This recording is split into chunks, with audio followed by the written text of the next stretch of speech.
Bueno, muy buenas a todos nuestros televidentes de nuestro noticiero mondragoniano.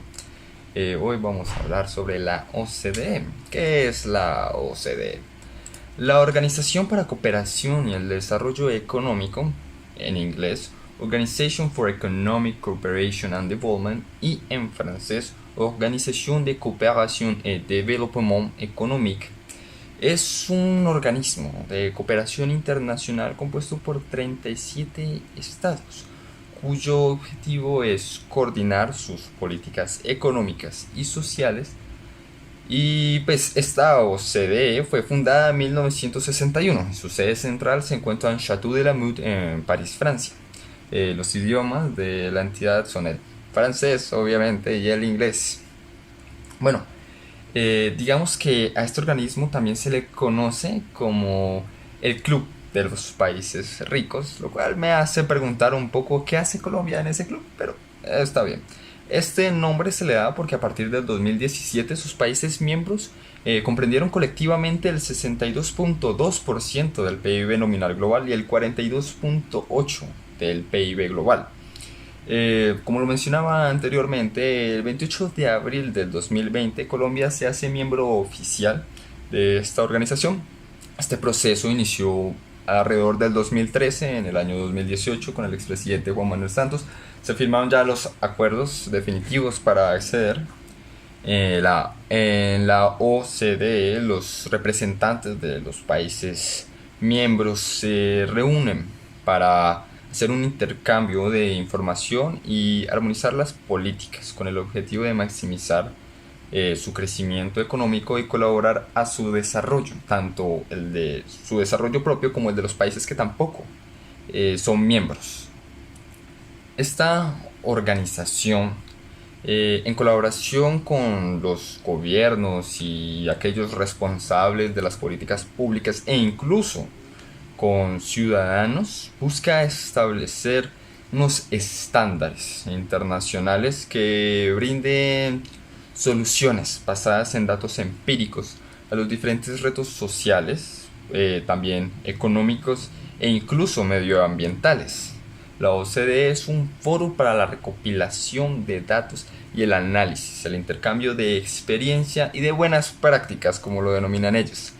Entre sus funciones está el asesoramiento en materia de políticas públicas, y en el establecimiento de estándares y normas a nivel mundial en ámbitos que van desde la mejora de desempeño económico y la creación de empleo. También va sobre el fomento de una educación eficaz e incluso contra la lucha que se da en la evasión fiscal internacional. Reciban ustedes un cordial saludo. Mi nombre es Ayan Melo y soy analista de políticas en la OCDE. El día de hoy les contaré un poco acerca del organismo. La OCDE es la sucesora de la Organización Europea para la Cooperación Económica, resultado del Plan Marshall, aquella famosa iniciativa estadounidense donde Europa se tuvo que endeudar a causa de la devastación y los gastos de la Segunda Guerra Mundial, y también es sucesora de la Conferencia de Cooperación Económica Europea, que existió hasta el año de 1960 y que fue liderada por el francés Robert Marjol. El objetivo de estas organizaciones era el establecimiento de una organización permanente encargada de garantizar la puesta en marcha de un programa de recuperación conjunta del Plan Marshall, y en particular de supervisar la distribución de la ayuda prestada por los Estados Unidos. Pero concretamente, la organización que conocemos actualmente tiene sus hechos fundantes en París el 14 de diciembre del año 1960, cuando 20 países, entre los que estaban aquellos de América del Norte y los de Europa, se adhirieron a la Convención de la OCDE. Este organismo tiene su nacimiento oficial el 30 de septiembre del año 1961, cuando la Convención entró en vigor. Hoy en día, la OCDE es uno de los foros mundiales más influyentes, en el que se analizan y se establecen orientaciones sobre temas de relevancia internacional, como lo son la economía, la educación y el medio ambiente. Los países miembros tienen como compromiso aplicar los principios de liberalización, no discriminación, trato nacional y trato equivalente.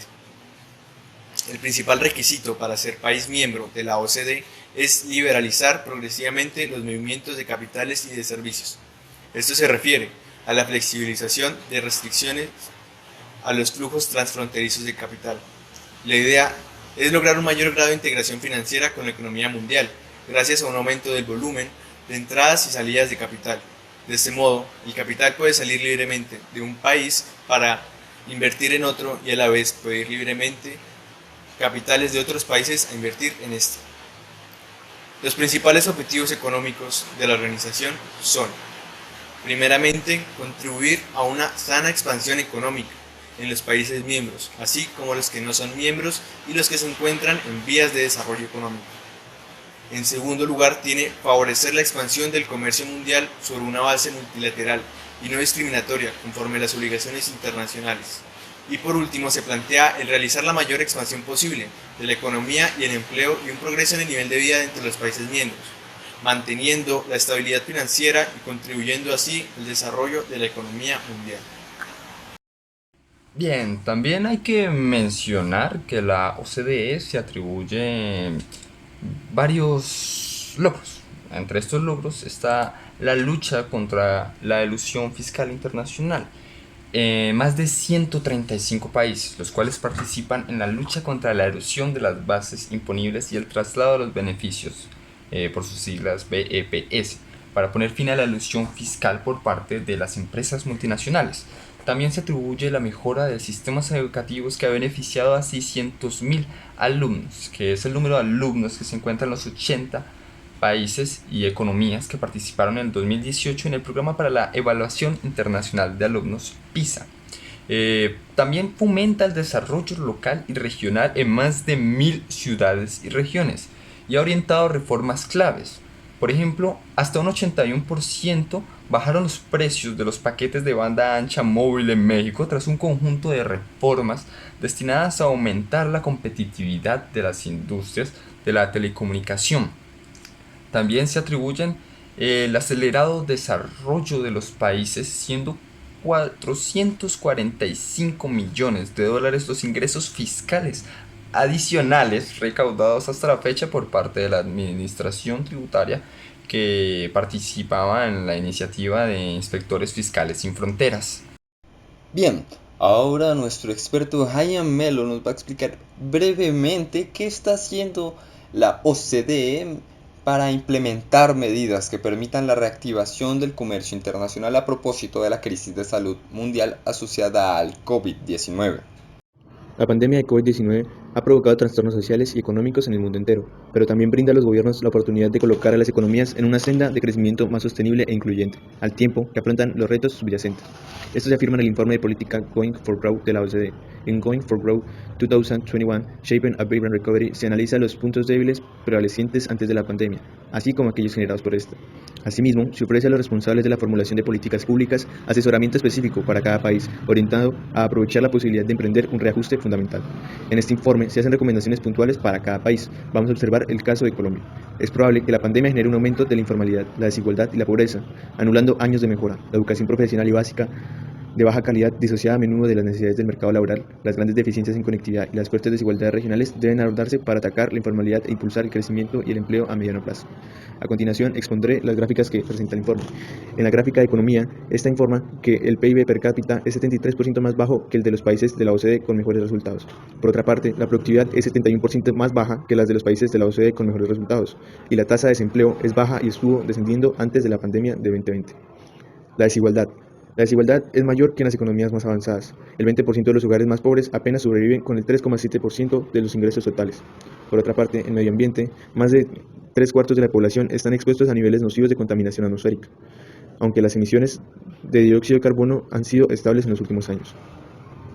Combatir la informalidad y la desigualdad con competencias y creación de empleos para así hacer que baje ese nivel tan elevado de la informalidad, y a pesar de algunas mejoras, muestra una arraigada división regional. Se necesita una estrategia integral para combatir la informalidad a fin de asegurar que la recuperación genere empleos de calidad. Deben reducirse los elevados costos laborales indirectos y un salario mínimo relativamente alto para fomentar la contratación formal, sobre todo de trabajadores poco calificados, jóvenes y personas ubicadas en regiones menos desarrolladas. Para fomentar la iniciativa empresarial, deben reducirse los altos costos de registro de las sociedades, sobre todo para las PAI y las empresas de nueva creación. Menos barreras comerciales y una competencia más intensa pueden apoyar la reasignación de recursos y la creación de empleo después de la crisis. Debe apoyarse el acceso a los mercados a través de las mejoras adicionales a la infraestructura de transporte, en particular a la conectividad del transporte multimodal de puertos y aduanas, y reducir los obstáculos a la entrada y competencia en el transporte. También cabe resaltar que aunque en el último decenio se ha logrado un avance importante, los resultados en la educación siguen siendo insatisfactorios, dependen en gran medida del origen socioeconómico y muestran grandes disparidades regionales. Para mejorar los resultados y la equidad en la educación y capacitación debería empezarse por ampliar el acceso a la educación preescolar y la escolarización de tiempo completo, en particular en las áreas rurales. Los planes de estudio y el financiamiento de la educación y formación tecnológica deberían ajustarse a las necesidades del mercado laboral y alentarse la participación de los empleadores en su impartición. La crisis del COVID-19 ha resaltado más la necesidad de subsanar las deficiencias en materia de protección social para los trabajadores vulnerables. Los nuevos trabajos para ampliar los programas sociales deben incluir una mejor asignación del gasto social para la población vulnerable, como la que vive en las zonas rurales. Bueno, esos fueron datos interesantes de cómo la OCDE se encarga de luchar, por así decirlo, o cumplir sus funciones con los Estados miembros, en este caso con Colombia, con la crisis económica que ha generado el COVID-19 y no solo la crisis económica, sino en todos los aspectos de la sociedad colombiana y sus políticas. También cabe resaltar que la crisis ha aumentado la importancia de la conectividad digital para el sector público, los hogares y las empresas. Pese a las mejoras, los porcentajes de penetración de Internet son bajos, con baja velocidad de banda ancha y precios elevados para las telecomunicaciones, tanto fijas como móviles, eso lo sabemos todos. Y hay que esforzarse más para aumentar la conectividad al disminuir las barreras a la competencia en el sector de las telecomunicaciones, asegurando la independencia del nuevo ente regulador de las TIC. Esto impulsaría el acceso a las redes de banda ancha de alta calidad a precios más asequibles. También hay que tener en cuenta que la OCDE hace una lista de reformas que deberíamos hacer dentro del país. Por una parte nos presenta las reformas que dentro del 2019 y 2020 se han hecho y cuáles recomendaciones nos da. Respecto al mercado laboral podemos apreciar que nos hablan sobre reducir las barreras a la formalidad. Aquí se dice que en Colombia no se han tomado medidas. Ellos recomiendan establecer una estrategia integral para reducir los costos de la formalización. También hablamos de la competencia y regulación. Hay que reducir las barreras del comercio y reforzar esta competencia.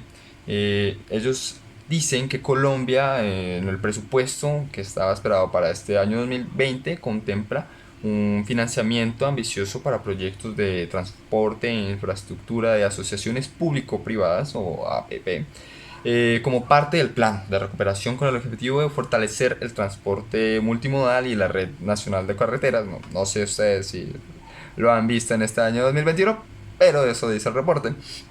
Digamos que las recomendaciones que dan en este aspecto son priorizar que se mejore la conectividad del transporte multimodal de puertos y aduanas. A su vez hay que eliminar en forma escalonada las restricciones a las importaciones y revisar otras barreras no arancelarias, me da culpa, con el propósito de reducirlas. También nos habla de la educación y competencias. Hay que mejorar los resultados y la calidad de la educación. Ellos expresan que en Colombia se ha disminuido la deserción causada por la pandemia porque se están aplicando estrategias de seguimiento y búsqueda activa de los estudiantes que no regresan a estas actividades académicas. También nos recomiendan que hay que ampliar el acceso a la educación preescolar y su calidad, sobre todo en las áreas rurales.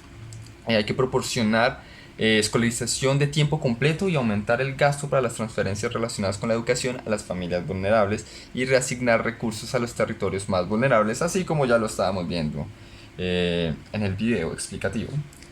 También tenemos que respecto a la protección social que hay que ampliar los programas sociales para reducir la pobreza y la desigualdad. Esto es una nueva prioridad que digamos se ha visto entre supuestamente las acciones que ha tomado el país. Ellos nos recomiendan que hay que centrar el gasto social en los hogares de bajos ingresos, revisar los subsidios implícitos en el sistema público de pensiones y dirigirlos a los más vulnerables. A su vez hay que aumentar la cobertura y los niveles de beneficios del sistema de protección social sin aportes, ese programa Colombia Mayor.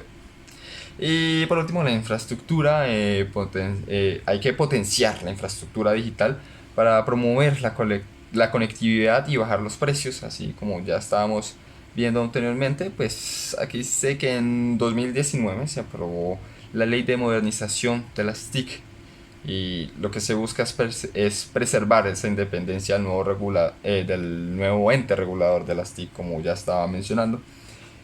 Aún así, la OCDE nos advierte que estas reformas seguramente no puedan ser posibles debido a que estamos a un año de elecciones y sería muy limitado el tiempo que contaría el gobierno actual para poder llegar a esas metas. Bueno, yo creo que eso sería todo por el programa de hoy. Muchas gracias a nuestro especialista Hayan Melo.